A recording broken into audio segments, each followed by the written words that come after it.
Kita berdoa. Ya Tuhan, terima kasih kami boleh kembali bersekutu pada pagi hari ini Tuhan. Biarlah kiranya Engkau memberkati Tuhan ibadah kami pada hari ini, dan biarlah kami boleh mendapatkan berkat dan juga kami boleh merubah hidup kami Tuhan menjadi jauh lebih baik lagi Tuhan, sesuai dengan kehendak Engkau. Terima kasih Bapa, pimpin kami. Dalam nama Tuhan Yesus kami telah berdoa. Amin. Ya, salam teman-teman, selamat pagi. Hari ini kita akan belajar dari satu kota lagi begitu ya. Jadi kita akan terus-menerus menjelajah begitu dari kota ke kota begitu ya, di kitab Wahyu, khususnya pasal 1, 2, dan pasal sampai ketiga. Dan hari ini kita akan belajar dari satu kota yang bernama Pergamus. Ya, ini saya share screen. Teman-teman, kita akan membaca dari Wahyu pasal 2 ayat 12 sampai dengan 17. Wahyu pasal 2 ayat 12 sampai dengan 17. Dan tuliskanlah kepada malaikat jemaat di Pergamus, inilah firman Dia yang memakai pedang yang tajam dan bermata dua. Aku tahu di mana engkau diam, yaitu di sana, di tempat tahta iblis. Dan engkau berpegang kepada namaku, dan engkau tidak menyangkal imanmu kepadaku. Juga tidak pada zaman Antipas, saksiku yang setia kepadaku, yang dibunuh di hadapan kamu, di mana iblis diam. Tetapi aku mempunyai beberapa keberatan terhadap engkau. Di antaramu ada beberapa orang yang menganut ajaran Bileam, yang memberi nasihat kepada Balak untuk menyesatkan orang Israel, supaya mereka makan persembahan berhala dan berbuat zina. Demikian juga ada padamu orang-orang yang berpegang pada ajaran pengikut Nikolaus. Sebab itu bertobatlah. Jika tidak demikian, aku akan segera datang kepadamu, dan aku akan memerangi mereka dengan pedang yang di mulutku ini. Siapa bertelinga, hendaklah ia mendengarkan apa yang dikatakan Roh kepada jemaat-jemaat. Barang siapa menang, kepadanya akan kuberikan dari mana yang tersembunyi, dan aku akan mengaruniakan kepadanya batu putih, yang di atasnya tertulis nama baru, yang diketahui oleh siapapun, selain yang tidak diketahui oleh siapapun selain oleh yang menerimanya itu. Ya, teman-teman, kalau kita boleh bertanya, kalau teman-teman yang sudah punya pacar atau yang akan punya pacar gitu ya, pertanyaan simpel teman-teman. Seandainya Anda berpacaran, atau seandainya Anda sekarang sudah berpacaran, kesetiaan apa yang Anda harapkan kepada pacar Anda, gitu ya? Atau boleh dibilang, kalau tak seandainya teman-teman punya Anda yang akan berpacaran begitu, apakah teman-teman memiliki satu konsep tentang apa yang dinamakan itu setia? Ada yang boleh menjawab satu dua orang gitu ya? Setianya itu seperti apa begitu ya?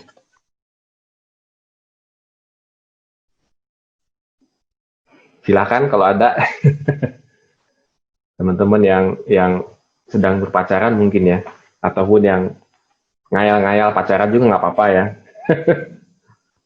Jadi teman-teman, saya meyakini bahwa teman-teman pasti akan someday akan menikah, lalu kemudian akan memiliki pacar yang kita sangat berharap itu setia begitu ya, pacarnya gitu ya, setia. Dan kesetiaan itu di zaman now itu pasti sudah sangat amat, boleh saya bilang sih, udah amat sangat jarang lah begitu ya. Karena kesetiaan itu di zaman now begini ya, itu lebih banyak bocornya. Kenapa? Karena media sosial sangat luas begitu dipergunakan, jadi kita tidak tahu pacar kita lagi ngapain dengan siapa ya, karena semua sudah bisa chatting-chattingan, bisa DM-an segala macam dengan sebebas-bebasnya begitu ya. Artinya kesetiaan itu memang boleh dibilang ya, boleh kalau boleh saya katakan ya luar biasa begitu ya. Nah, teman-teman, kita akan bicara tentang kesetiaan sebenarnya pada hari ini. Dan hari ini kita akan belajar dari jemaat Pergamus. Apa yang terjadi dengan jemaat Pergamus? Teman-teman, pertama kali adalah kalau boleh saya katakan bahwa jemaat ini itu dipuji sebenarnya. Walaupun tempatnya itu adalah tempat tahta iblis. Ini bukan berarti diterjemahkan secara literary ya, maksudnya Pergamus itu neraka, bukan begitu ya.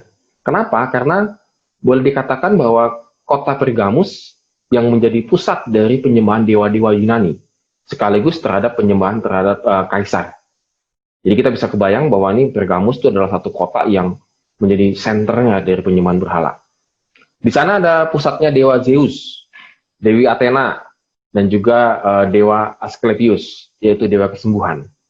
Jadi bisa dibayangkan, secara politikal, kota ini sangat strategis. Kota ini boleh dibilang administrasi negara, karena dia adalah pusatnya penyembahan kaisar. Tapi secara juga penyembahan dewa-dewa yang lainnya, kita kenal bagaimana dewa Zeus, dewa boleh dibilang lah dewa sakti lah, paling sakti di antara yang sakti.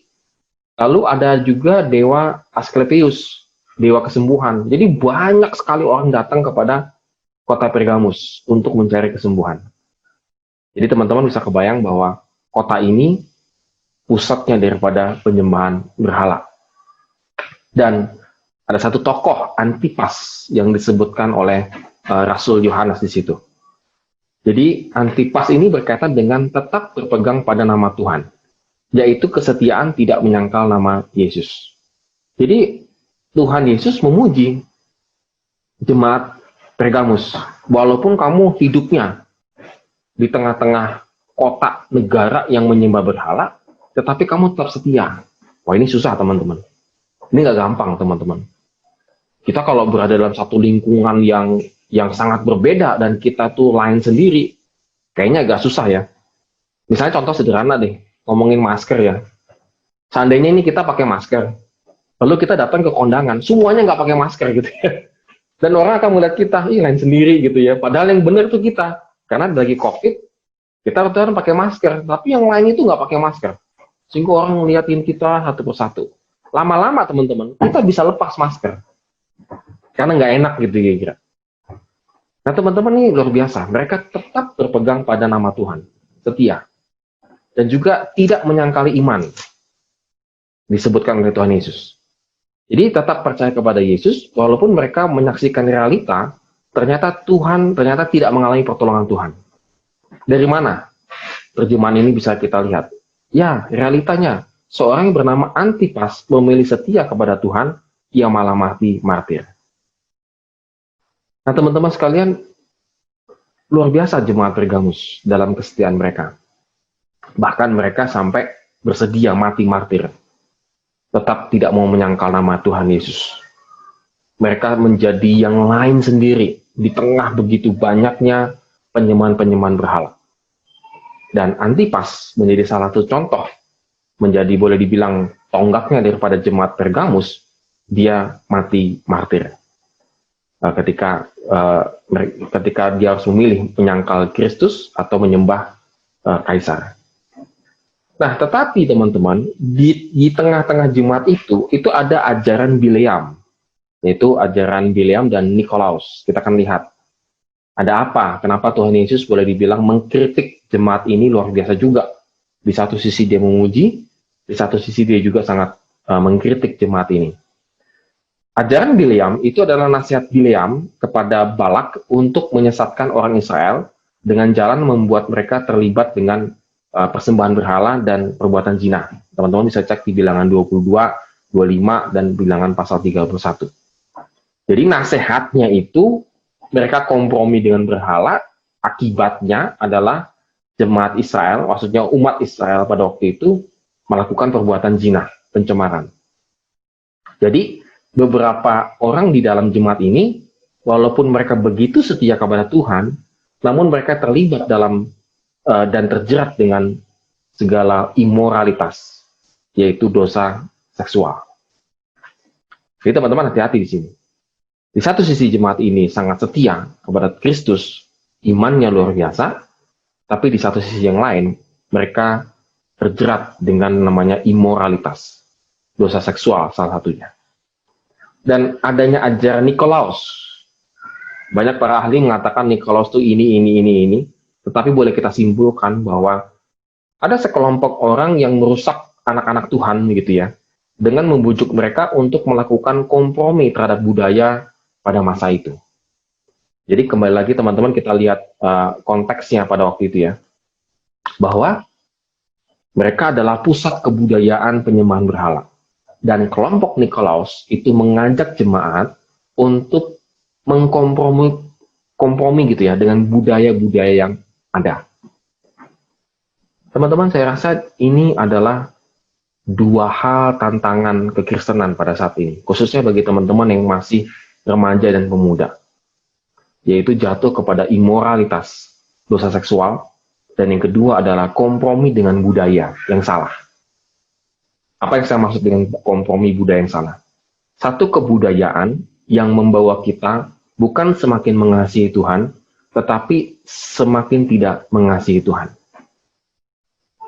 Jadi satu kebudayaan yang menjerat kita bukan semakin mencintai firman Tuhan, tetapi semakin jauh dengan firman Tuhan. Maka kebudayaan itu salah. Jadi ini menjerat, ya contoh sederhana deh, K-pop ya, cowok-cowoknya yang penyanyi pop gitu kan, Korean itu, K-pop itu kan rata-rata kan pakai lipstick gitu ya, pakai eyeshadow mungkin ya, pakai eyeliner kali ya, apa? Jadi cowok bermakeup gitu ya. Bisa-bisa jadi mungkin teman-teman sekalian lama-lama yang pemuda remaja ini memandang orang cowok memakai makeup is okay, nggak masalah gitu ya. Akhirnya nanti KTB-nya pemuda cowok-cowok itu tukeran lipstick gitu ya, tukeran eyeshadow gitu, blush on. Lama-lama oh nggak apa-apa, it's okay gitu, nggak masalah gitu. Kebayangkan kalau Brian yang sangat perkasa itu pakai lipstick atau eyeshadow gitu kan, kalau repot gitu ya urusannya. Jadi itu ada kebudayaan yang lama-lama ya oh it's okay gitu ya, jadi lucu begitu. Karena itu lagi pop, karena itu lagi tenar, lagi trending. Seperti saya tadi katakan, lu sendiri yang pakai masker, yang lainnya itu nggak pakai masker, kan lu jadi aneh sendiri. Nah teman-teman itu hati-hati di situ. Pergaulan yang hati-hati di situ. Jadi kita lihat di situ jemaat Pergamus jatuh di situ. Dan pedang. Dikatakan ada 2 kali sebenarnya kata pedang muncul dalam teks kita. Tuhan memandang kehidupan yang toleran dengan pelanggaran moral itu sesuatu yang sangat amat serius. Sesuatu yang sangat amat serius. Artinya Tuhan tidak memandang itu sebagai kompromi. Tuhan memandang itu sangat serius. Bukan hanya ke kelompoknya Bileam dan Nikolaus, tetapi kepada jemaat Pergamus secara umum, karena mereka toleran terhadap kelompok ini. Jadi teman-teman, Tuhan itu menyalahkan juga kepada orang-orang yang baik tetapi diam. Gitu ya teman-teman. Ini hari ini agak berat sih sebenarnya renungan kita. Ketika kamu melihat teman kamu berbuat dosa, lalu kamu diam, maka kamu juga salah. Kecuali kamu tegur. Kalau kamu sudah tegur dan dia tetap melakukan dosa, kamu nggak masalah. Jadi teman-teman, ya kekristenan itu sesuatu yang memperhatikan memang. Ketika kita tahu ada teman kita yang sudah mulai hilang imannya, percaya kepada Kristus, kita hanya bisa nasihatin dan kita hanya bisa tegur memang. Setidaknya itu kita lakukan, mengingatkan saja. Tapi kadang-kadang kita juga nggak mau ribut ya, itu urusan dia deh, pilihannya dia deh.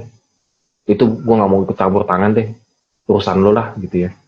Ternyata enggak, dalam kasusnya ini, kelompok-kelompok Bileam, kelompok Nikolaus yang ada di tengah jemaat, itu bahkan jemaat yang lain juga akhirnya toleran. Bagi Tuhan, itu malah bisa mencemarkan satu jemaat itu sendiri. Maka dia memakai kata pedang di mulutku. Artinya apa? Itu seruan pertobatan dan penghukuman. Pedang. Dan itu adalah pemisahan. Pemisah yang setia dan tidak setia. Jadi kita bisa kebayang bahwa pertobatan seruan Tuhan kepada jemaat Pergamus itu melalui pedang. Artinya ada penghukuman, ada pemisahan, benar-benar di slice begitu ya. Artinya kan benar-benar tahu mana yang orang setia, mana yang tidak setia. Tuhan tahu. Ya teman-teman, di sini kita harus merenungkan bahwa ini adalah seruan pertobatan yang dikatakan kepada jemaat Pergamus. Dan seruan pertobatan ini juga kepada kita. Juga kepada kita. Oleh karena itu, bagi mereka yang boleh dikatakan setia, bertobat dari sikap toleransinya terhadap dosa, maka Tuhan akan menjadikan mereka umat-umatnya. Jadi buah mana itu dilambangkan dalam kitab Wahyu adalah sebagai lambang umatnya Tuhan.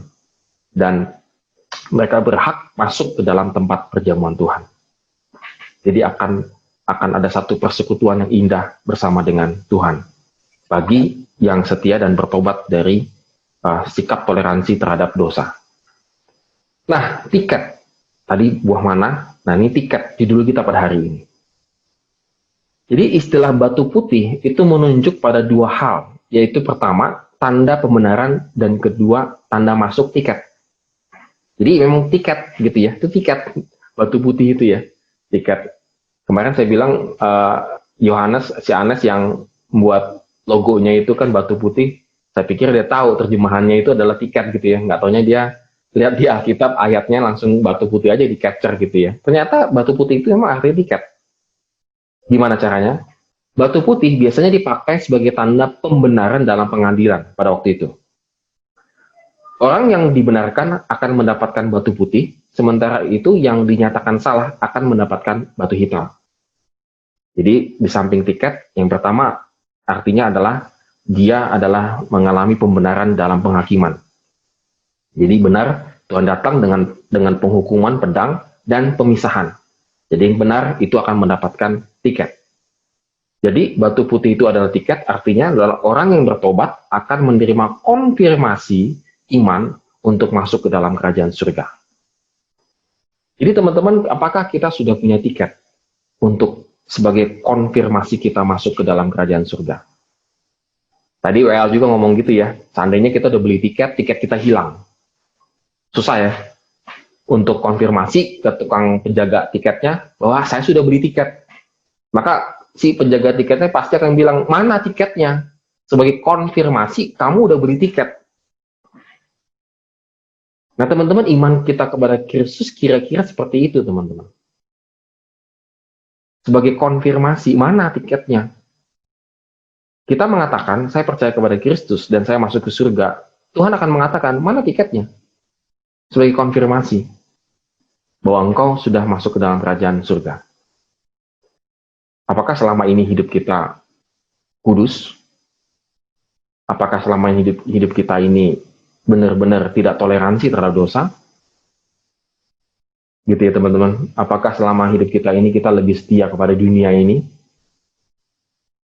Atau selama kita hidup, kita cenderung melakukan banyak dosa? Maka kita tidak mendapatkan tiket. Dan ketika kita nanti mati, lalu berhadapan dengan Tuhan, Tuhan mengatakan, mana tiketnya? Kita bilang, saya sudah beli waktu itu Tuhan, sumpah dah. Saya sudah jadi pengurus, saya sudah melayani Tuhan, melayani GKSP, dari pengurus sekolah minggu, remaja, pemuda, sampai jadi majelis Tuhan. Saya sudah beli tiketnya Tuhan. Lalu Tuhan ngomong, mana tiketnya? Dan kita merogoh saku, kita nggak ada tiketnya. Dan ternyata kita tidak dibenarkan oleh Tuhan. Oleh karena itu teman-teman, refleksi kita pada pagi hari ini menurut saya teman-teman adalah, apakah kesetiaan dan kesucian adalah cara supaya seseorang masuk surga? Tentu bukan. Bukan teman-teman. Tetapi kesetiaan dan kesucian adalah ciri dari orang yang memang harus masuk surga. Tiket. Tiket. Teman-teman melayani Tuhan, entahkah pemain musik, WL, kemudian apalah, jadi pengurus, rajin ibadah, tetapi teman-teman juga banyak melakukan dosa. Saya banyak menemukan, ini kalau boleh saya stop dulu ya share-nya ya. Saya banyak menemukan pemuda ataupun remaja gitu ya, waktu saya di Bandung, maksudnya saya di pelayanan di Bandung begitu, itu mereka satu kos-kosan, padahal belum suami istri. Itu banyak di Bandung. Bandung, mungkin kota-kota pelajar lah gitu ya, mungkin Jogja dan segala macam. Itu mereka satu kos-kosan, padahal belum suami istri begitu ya. Mereka rajin di gereja. Jadi karena saya ada tugas ke Bandung selama 1 minggu, saya akhirnya memilih untuk ngekos begitu. Ngekos, tapi nggak lama, setengah bulan aja. Karena saya harus ada urusan sini, urusan situ. Dan saya kenal dengan beberapa anak kos-kosan situ, saya pikir kos-kosannya bagus gitu ya, artinya enak gitu ya. Datanya itu yang terjadi teman-teman. Jadi ya, uh, dia ke gereja, saya khotbah. Lucu ya. Jadi tiap minggu ketemu di gereja. Tapi dia kos-kosannya ya itu, dengan pacarnya itu satu kos-kosan gitu. Dan kadang-kadang dia menjadi penerima tamu, mereka menjadi pembaca warta, begitu ya, sederhana di persekutuan pemuda. Teman-teman rajin ibadah, teman-teman rajin pelayanan, itu bagus. Karena itu adalah ciri-ciri orang yang sudah menerima tiket. Tetapi ketika engkau juga rajin berbuat dosa, maka dipastikan tiketmu hilang. Jadi teman-teman kita renungkan kembali. Saya selalu mengatakan ini dan saya tidak akan pernah jenuh-jenuhnya mengatakan hal ini kepada teman-teman. Umur kita nggak ada yang tahu ya teman-teman ya. COVID-19 kan di mana-mana ya. Jangan berpikir yang muda-muda ini kebal COVID ya. Enggak. Kata siapa ya? Fakta data ya. Yang mati anak-anak dan mati remaja pemuda banyak ya. Fakta ya. Itu kan data ya, bukan isapan jempol ya. Bukan kayak si Jerings yang bilang itu propaganda, itu manusia-manusia aneh lah itu. Nggak usah didengerin kayak gitu-gitu. Jadi ketika teman-teman bebas, berkeliaran di luar, karena lu mentang-mentang pasti muda, kuat fisiknya, kena, mati. Karena salah satu kesaksian daripada COVID-19 itu susah bernapas. Ya kan? Susah bernapas kan? Karena kan diserang kan pernapasan kan? Dan ketika kita susah bernapas, kalau teman-teman pengen, saya nggak tahu apakah medisnya kita itu sampai dikasih selang ya untuk bernapas begitu ya. Saya nggak tahu apakah itu alatnya ada. Maksudnya ada itu dalam artian kan tuh yang kena kan ratusan kan, bukan yang kita doang yang kena. Apakah alatnya itu ada untuk membantu kita bernapas? Atau karena kita masih muda, ya udah lu bernapas sendiri, mati-matian. Ini hanya untuk orang yang kritis banget. Nah, karena teman-teman pikir bernapasnya itu udah susah mati bisa. Salah satu saya baca-baca dari kesaksian yang sembuh dari COVID-19. Jadi bisa kebayang kalau per 1 menit kita baru bisa tarik nafas, susah banget gitu. Wah, teman-teman kalau itu berhari-hari begitu, ya kita bisa lewat teman-teman. Even kita masih muda. Nah, ketika kita hidup dalam kemudaan ini, pertanyaannya kita setia nggak melakukan firman Tuhan? Setia nggak untuk firman Tuhan? Atau kita lebih banyak komprominya dengan dosa? Dan tiket itu hilang, teman-teman. Saya ingin katakan, yes, tiket itu bisa hilang. Kalau tidak, jemaat Pergamus tidak mungkin ditegur oleh Tuhan. Jadi, loyalty kita terhadap Tuhan itu bukan kita tunjukkan dari perkataan kita. Saya percaya kepada Kristus, saya setia kepada Kristus, selesai. Tetapi itu harus benar-benar dicerminkan dari perbuatan dan perkataan kita. Jadi teman-teman sekalian, hari ini kita saling mengingatkan satu dengan yang lain. Adanya KTB, hari ini teman kita misalnya satu KTB nggak datang dalam persekutuan beginilah. Diingatkan, kok nggak datang di pemuda atau sudah di online ya, yang ikut yang umum, is okay, misalnya gitu. Maksud saya adalah, jangan sungkan untuk menegur hal-hal demikian. Karena itu memang bagian daripada kita untuk supaya kita, satu jemaat ini, saling menguatkan satu dengan yang lain. Kalau akhirnya dia tersinggung sama kita, ya it's okay. Ya gitu memang teman-teman harus siap untuk hal-hal demikian. Oke teman-teman, hari ini renungan kita sampai di sini. Boleh ada yang mau share teman-teman sekalian untuk menguatkan kita? Mungkin teman-teman ada pengalaman tentang kesetiaan kepada Tuhan atau pergumulan untuk setia terhadap firman Tuhan, tetapi itu sangat sulit. Teman-teman boleh share di kita pada hari ini. Ada?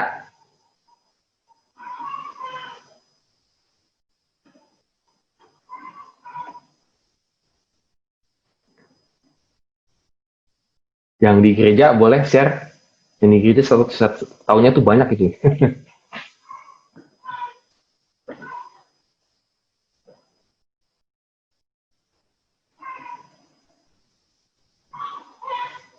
Oh, nggak ada. Ya, oke. Teman-teman, kita uh, akan berdoa. Mungkin teman-teman ada yang mau didoakan, masuk ke dalam pokok doa. Silakan teman-teman, kalau ada pokok doa yang mau didoakan, biar kita doakan bersama-sama.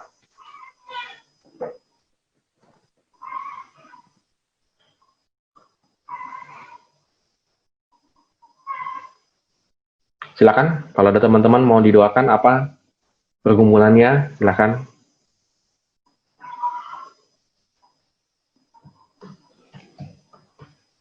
Buat kuliah online kali, Bang. Kuliah online ya. Nih.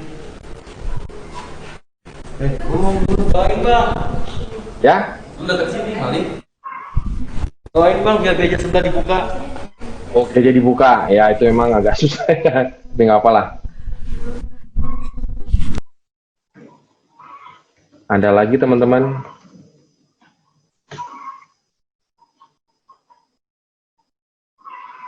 Yang ulang tahun ya. Bulan lalu sama bulan ini kayaknya itu ya.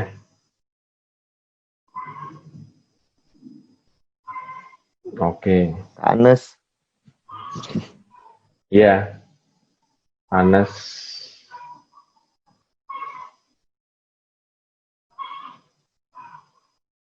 Ulang tahun. Ada lagi teman-teman?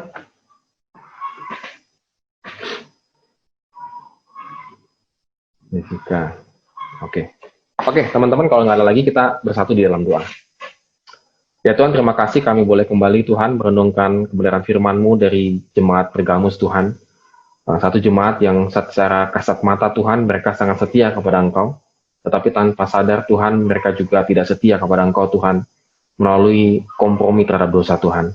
Tuhan, kami juga akui Tuhan, bahwa masa muda kami mungkin banyak melakukan dosa-dosa yang kami kompromikan Tuhan. Dan pada hari ini Tuhan, kuatkan kami Tuhan, iman kami untuk mengatakan tidak kepada dosa Tuhan. Supaya kami benar-benar setia Tuhan dan mendapatkan tiket Tuhan untuk berjumpa dengan Engkau. Tuhan Yesus tolong biarlah kiranya Tuhan dalam pergumulan kami secara umum ini, Tuhan Yesus tetap menyertai kami. Kami juga berdoa Tuhan untuk teman-teman kami yang akan mengadakan kuliah secara online. Tuhan Yesus tolong jamah mereka Tuhan. Karena memang kuliah secara online Tuhan tidak mudah, banyak sekali keterbatasan dan mungkin masalah kuota internet, mungkin masalah gadget yang kurang memadai dan lain sebagainya. Tuhan tolong kami biarlah kiranya kami boleh sungguh-sungguh Tuhan mengikuti kuliah online dengan baik Tuhan, baik di kuliah maupun di tempat sekolah kami Tuhan. Kami juga berdoa Tuhan untuk teman-teman kami yang bulan lalu dan sekarang ini, bulan ini berulang tahun, yaitu ada Dwi, ada Yohanes, ada Andrew, ada Jason Tuhan. Kami mengucapkan syukur Tuhan untuk teman-teman kami ini. Engkau peliharakan hidup mereka dan mereka tetap setia Tuhan kepada Engkau ya Bapa di surga. Berdoa Tuhan untuk pekerjaan dan juga pendidikan mereka, biarlah Engkau tetap selalu berkati kehidupan mereka. Kami juga berdoa Tuhan untuk teman kami Jessica yang telah lulus, biarlah kiranya Tuhan sukacita itu boleh ditambahkan Tuhan melalui karir yang akan dia bangun, kiranya tetap Tuhan berkati. Sehingga Jessica Tuhan boleh merasakan kesetiaan Engkau. Kami juga berdoa Tuhan untuk gereja kami Tuhan, yang dengan situasi pada saat ini berdoa Tuhan, biarlah jemaat-jemaat kami yang beribadah mungkin hanya secara online, biarlah tetap Tuhan setia, terpuaskan oleh Roh Kudus-Mu Tuhan. Dan biarlah kiranya Engkau tetap pimpin Tuhan jemaat kami. Rencana kami akan buka Tuhan di awal September, karena menunggu daripada keputusan PSBB ini. Tuhan Yesus tolong berkati Tuhan. Biarlah kami sebagai pemimpin gereja yang akan mengambil keputusan, berikan hikmat dan pengertian, supaya kami tepat Tuhan mengambil keputusan ini Tuhan. Terima kasih Bapak. Dalam nama Tuhan Yesus kami telah berdoa. Amin. Silakan Audi dan Valen.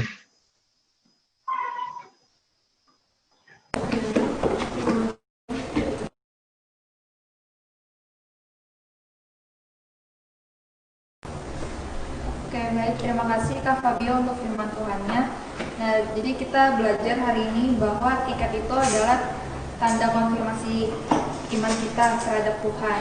Dan untuk mendapatkan konfirmasi tersebut, kita harus bisa menghilangkan rasa kompromi kita terhadap dosa-dosa yang kita lakukan. Terus ya intinya itu menjaga kesetiaan dan kesucian, karena itu cara kita untuk menjaga tiket kita tersebut. Amin, betul banget tuh Kak Vidi. Nah, kami juga di sini sekali lagi mengucapkan untuk teman-teman kita yang berulang tahun, Kak Anas pada tanggal 6 Agustus, Kak Juli pada tanggal 31 Juli, Andrew pada tanggal 4 Juli, dan Jason pada tanggal 12 Juli. Semoga terus bertumbuh di dalam Kristus dan terus merasakan berkatnya. Juga kami mengucapkan selamat kepada Kak Jessica yang berhasil sidang. Nah, sekarang kami sudah tiba di penghujung ibadah. Kami terus ingin merasakan sukacita damai Tuhan. Karena itu, mari kita angkat lagu pujian Hatiku Percaya.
Ya teman-teman, kita satukan hati kita arahkan pikiran kita untuk menerima berkat dari Tuhan Yesus.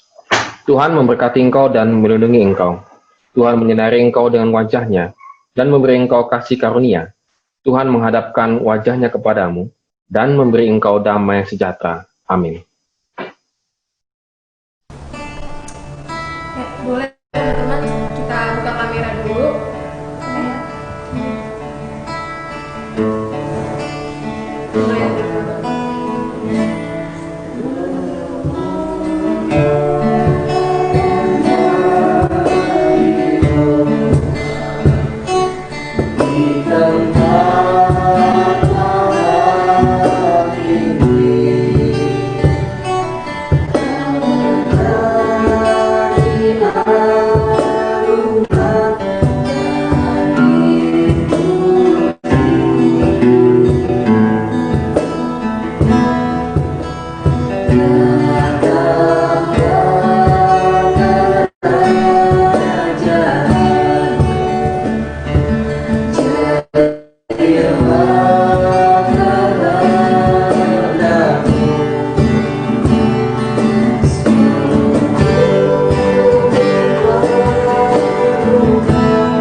Dipersilakan ke sana terlebih dahulu.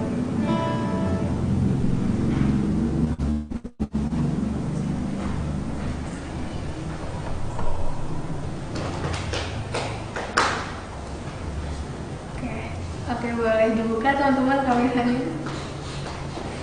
Kita foto bareng dulu. Ayo kita foto bareng teman-teman.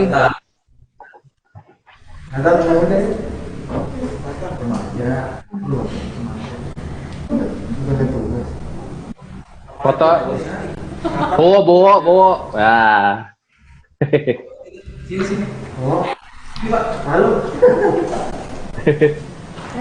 Kita kedatangan bapak muda ini, Bowo.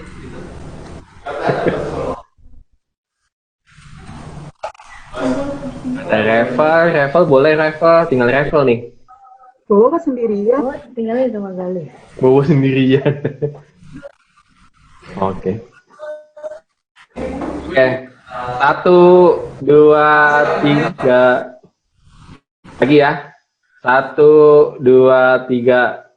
Gak yang aneh-aneh, silakan. Saya di gereja rusuh. 1, 2, 3. Pulang suami istri ngaji. Suami istri. Teman-teman, happy Sunday, Tuhan memberkati. See you next week ya. Terima kasih semuanya. Sunday. Sunday. Sunday. Hmm.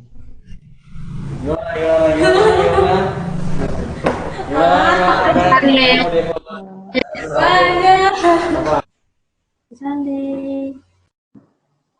Nah, enak semua. Iya, biasa sekolah juga pada online.